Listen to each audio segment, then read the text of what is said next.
Okay, so I'm doing my video presentation on universals in music.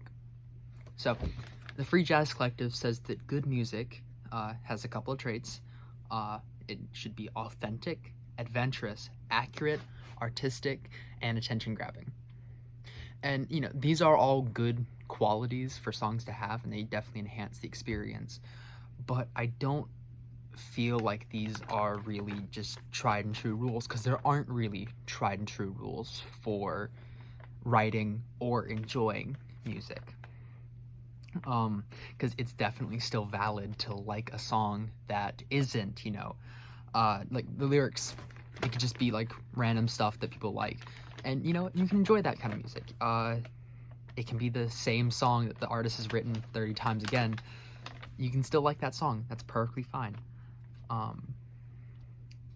Because there isn't really a secret to making a song sound better. There are a couple of rules that you can follow, but those rules are also meant to be broken to do new things. Because if you just followed the rules, then every song would just be, basically carbon copies of each other. Yeah, and when it comes to the topic of layman versus professional opinions, I don't think there's that much of a difference between the actual validity of those opinions. Because yes, a professional definitely has spent more time listening to and studying music, but just because they have researched it more and read the rules doesn't mean that a person's opinion on hearing the song, any person's opinion on hearing a song, isn't also basically just as valid as theirs.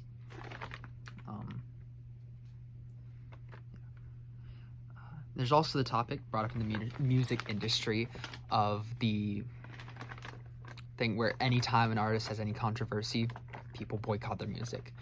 And obviously, a lot of these scenarios, the artist does some pretty bad stuff or is alleged to do some pretty bad stuff. But, and that's your choice if you want to, go and, boycott all their music, stop listening to it. Because if you feel like their actions outweigh how much you enjoy the music, then yeah, feel free to. Great choice. You're not supporting somebody that you don't agree with. But that doesn't mean that you're not allowed to listen to music still after the fact, because just because the artist did something bad doesn't mean the art still doesn't mean something to you. Let's see. And all of this kind of culminates on, kind of taste in music. Because your taste in music is almost like your fingerprint. It's a reflection of you that is almost completely individually yours, because everybody has had different experiences through their life that have built their taste in music. Like let's say your parents or whatever, they played a certain radio station. There's a good chance that you kind of halfway like that music, because that's what you listen to. Or if you have friends in school who listen to a type of music, then you're probably going to like that type of music. But I mean, it could be less meaningful things. You could have been just like walking through the grocery store one day and, I don't know, an Ed Sheeran song comes on, and for some reason, you just, something about that song, you love it, and you just go home, listen to it, and you found a new genre you like. And that's part of what makes your music taste yours. And it's just as valid. Like my personal music taste, built through a variety of different means. I like indie rock currently, specifically, Good Kid. I've talked about them on this before, because they are my favorite band. It's just, their songs have a lot of interesting components, and it's just something about this whole sound of it together just meshes well. I love how it sounds. The melodies are very intriguing and stuff like that. And that's what I kind of look for. But I also really like that rock sound, because they do have that. Because my parents listen to a lot of rock, so I like rock. But what I really don't like is the people who hate on other people for their taste in music. Because I personally, all of my friends, most of them anyways, don't particularly like my taste in music, and many of them have openly made fun of me for it. which that has kind of subsided recently.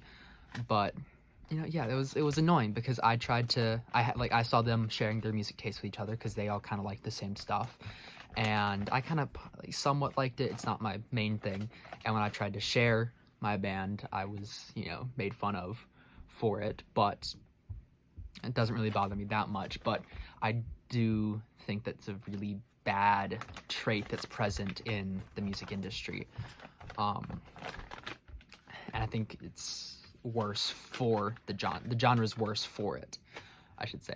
But yeah, because what is it? Everybody's music taste is different. If you had, slightly different upbringing, your parents listened to a different radio station, you had friends who listened to different stuff, then you would like different music. But because of the specific music that you have listened to through your life and all the experiences that you've had, it's kind of shaped your taste. Because that's what it is. That's what it boils down to, is taste. It's your feeling towards it, your emotions that the song brings. And that's what really matters. So there's not really any universal rules that can be applied to music. You have the basic stuff, but even that in music writing is meant to be broken or shaped and reformed to do what you want to do and what you think people might like to hear. That's the biggest thing. Any other points? But yeah. So I mean, if you like rap, rock, indie, pop, country, whatever, then that's your opinion, and opinions are, by definition, they can't really be that wrong, unless it's, some things can. But yeah. So any genre, any taste that you have is just as valid as everybody else's.